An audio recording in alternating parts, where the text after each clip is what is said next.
Hi everyone. So this is for all those who want to do a PhD in future.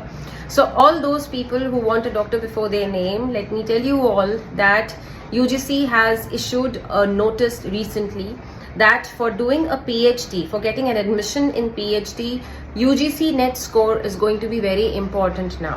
तो आपका जो merit बनेगा, अब अगर आप पीएचडी के लिए अप्लाई करते हैं तो जो उस सब्जेक्ट में जो यूजीसी नेट आप एग्ज़ाम देंगे और उसको क्वालिफाई करते हैं अगर, तो उसका जो स्कोर बनेगा वो आपकी मेरिट में यूज़ होगा.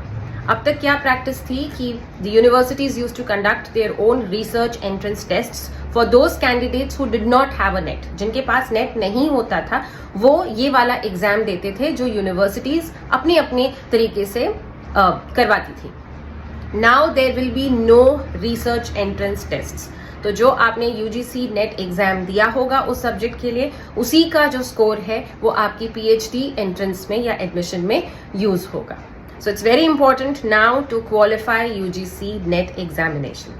तो मैं ये शुरू से ही बोलती आ रही हूँ कि मेरे लिए कॉन्सेप्चुअल अंडरस्टैंडिंग बहुत इंपॉर्टेंट होती है.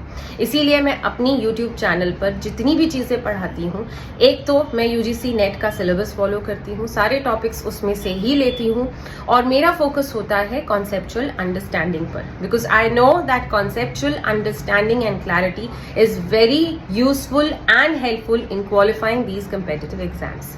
तो पहली चीज तो यूजीसी नेट को क्वालिफाई करने की आप पूरी तैयारी करिए. Secondly, follow my YouTube channel, subscribe to it and focus only on conceptual understanding, not on your marks and notes and ratification and stuff like that. All the best.